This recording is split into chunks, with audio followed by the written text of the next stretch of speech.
बात की लड़ाई लड़नी चाहिए। सर, आप तमाम राजनीतिक मंच पे देखे जाते हैं। लास्ट सवाल मेरा है इंडिया अलायंस को लेकर के, और उत्तर प्रदेश में पीडीए की जो बात करते हैं अखिलेश यादव जी, वो बात करें और तमाम सीट शेयरिंग को लेकर बात करें, तो उत्तर प्रदेश में किस तरीके से इम्पैक्ट पड़ेगा इस अलायंस को लेकर के?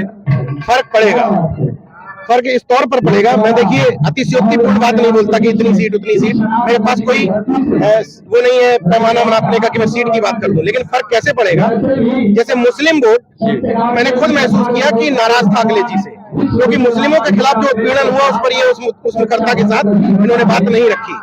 वो कांग्रेस की तरफ जा सकता था, लेकिन दोनों के साथ में आने से वो वोट टिक जाएगा। प्लस आप देखें गिरी स्थिति में भी कांग्रेस 10,000, 15,000, 20,000, 25,000 वोट पा जाती थी कई विधानसभाओं में, वो वोट काफी हद तक रुका रह जाएगा। एक बात। दूसरी बात, माहौल और परसेप्शन की बात होती है। जब माहौल ये बनता है कि अब ये मजबूत है, तो कुछ कंफ्यूज वोट जो होता है वो भी इनको मिल जाएगा, एक चीज। लेकिन अभी इसमें एक कमी है, चंद्रशेखर आजाद एक ऐसा फेस जिसको दलित समाज के व्यक्ति या पूरा बहुजन अपना मानता हो, उस फेस को इनको लाना जरूरी है। प्लस अभी जो टिकट बांटे पिछड़े के तौर पर तो मैं कह सकता हूँ ठीक बांटे, लेकिन अति पिछड़े और अति दलित का भी ख्याल रखना पड़ेगा, क्योंकि बीजेपी रख रही है। अगर अति पिछड़े और अति दलित का ख्याल नहीं रखा तो फिर आप कहते रहिए कि फलाना भाजपाई हो गया, फलाना भाजपाई हो गया। देखिए कोई भी व्यक्ति हो, यहाँ कोई भी, हम आप भी हो, हमारी आपकी चेतना विकसित होने से पहले हम आप भी ऐसे थे कि टॉर्च लेकर के मंच पे अपनी जाति तलाशते थे, महापुरुषों में, नारों में, नेताओं में। तो ये समीकरण साधना पड़ेगा, सामने वाले नेताओं को मुखौटे कहने से काम नहीं करना पड़ेगा। अगर उस तरफ कोई विश्वकर्मा मुखौटा है तो आपको वास्तविक प्रतिनिधित्व देना पड़ेगा।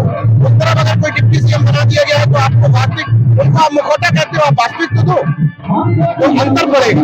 बस एक चीज है, टिकट वितरण महत्वपूर्ण है। टिकट वितरण में अगर ये जातिगत कॉम्बिनेशन और प्लस जिस मीडिया की बात करते हैं उस ए को अगला ना बनाए, उस ए को अल्पसंख्यक और आदिवासी ही रहने दें, जीत जाएंगे। कुछ जो लोग कहते हैं कि ईवीएम के दम पर ये जीत रही है, अगर ये सच है तो वो बैन क्यों करेगी, अगर ये सच है।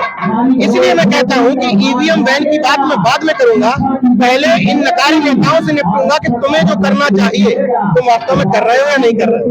मैं सरकार को हराने जिताने की बात के अलावा मंच पे जो बात कही वही बात कहूंगा कि लोगों को ये समझ में आ जाए कि मेरा मुद्दा क्या है। मतलब आपकी पिच मंदिर, मस्जिद और हिंदू मुस्लिम, भारत पाकिस्तान, भारत चीन से हट करके अगर महंगाई हो जाएगी, बेरोजगारी हो जाएगी, फसल के दाम हो जाएंगे, यूरिया हो जाएगी, नहर हो जाएगी, बच्चों की स्कूल की फीस हो जाएगी, तो अपने आप आपको क्लियर हो जाएगा कि कहाँ वोट देना है, कहाँ नहीं देना है। मेरा सीधा सा कहना है कि जो प्रत्याशी आपके घर पर आए उससे ये मत कहिए कि तुमने फलाने समाज को टाइट कर दिया है, उसके आधार पर हमसे वोट मांगो। तुम ये बताओ कि तुमने हमारे लिए किया क्या।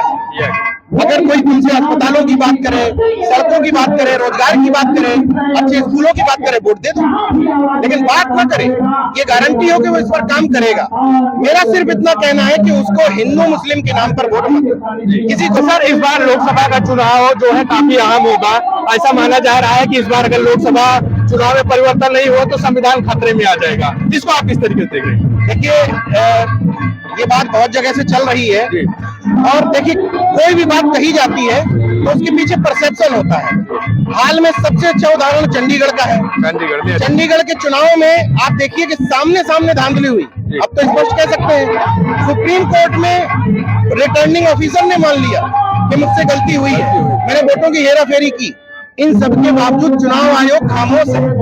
सोचिए कि चुनाव को निष्पक्ष और पारदर्शी कराने की जिम्मेदारी जो चुनाव आयोग की है, वो सामने पोल खोलने के बाद भी खामोश बैठा है। तो ये कैसे मान लिया जाए कि वोटों की चोरी नहीं होगी, ये कैसे मान लिया जाए कि संवैधानिक संस्थाएं खतरे में नहीं है। जब जैसे देखिए कोई भी सरकार हो, कांग्रेस हो चाहे बीजेपी हो, जब भी कोई सरकार सत्ता में होती है तो निश्चित तौर पर वो दुरुपयोग करती है, कोई भी सरकार हो। लेकिन मौजूदा समय में ईडी का नाम ऐसा हो गया है, जैसे एक नाम बहुत अच्छा दिया गया कि वसूली भाई, और ऐसा लगता है कि ईडी भेज दी जाती है, बाद में पैसे ले लिए जाते हैं।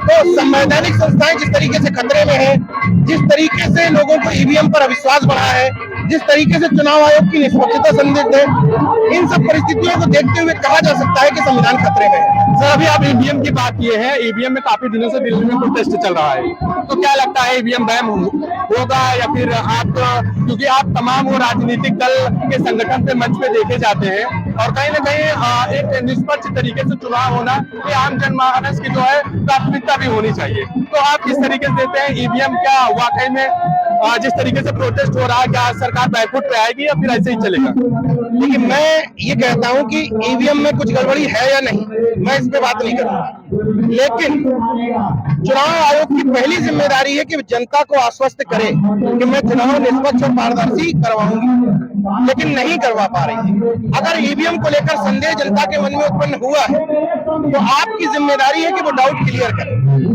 वीवीपैट पर्ची की जो बात आ रही है, वीवीपैट पर्ची, कम से कम एक सुझाव मेरा भी है चुनाव आयोग को, क्या जैसे अगर आपको वीवीपैट पर्ची दे दी जाए और आप बाहर निकले पोलिंग बूथ से, तो जो आपका विरोधी होगा अगर आपके हाथ में पर्ची देख लेगा तो उसको चुनाव गुप्त नहीं रह जाएगा मतदान। दूसरी चीज को पता चल जाएगा तो वो आपके साथ उस तरह का मारपीट भी कर सकता है। तो वीवीपैट पर्ची दी ना जाए, लेकिन हाथ में दी जाए कि तुमने इसको वोट डाला, वहीं जमा करवा ली जाए, एक चीज। दूसरा, जितनी भी वीवीपैट पर्ची निकली है उन सब का फिर गणना कराई जाए। ये तो सरकार कर सकती है। आपको लगता है कि ईवीएम में खेल नहीं है, हालांकि बहुत सारे लोग प्रूव कर चुके हैं, लेकिन जनता के मन में संदेह आया है, उस संदेह को दूर करना आपकी जिम्मेदारी बनती है। अब तीसरी बात, आज आप प्रतापगढ़ जनपद में आपकी शिरकत थी, कैसा लगा सर आपको? अच्छा लगा, मुझे कई खुशी महसूस हुई, क्योंकि जब सामंतीगढ़ में मैं सामंतवाद और मनुवाद को टूटते हुए देखता हूँ, उनके चूल्हे हिलते हुए देखता हूँ, तो गर्व महसूस होता है, क्योंकि सब अपने भाई हैं। संविधान की दम पर बाबा साहब के दिए हुए जो ज्ञान है, इन लोगों को जो उनकी लड़ाई है, उस वोट का अधिकार है, उसको समझने की कोशिश कर रहे हैं। पारसी समाज के लोग संत गाड़गे की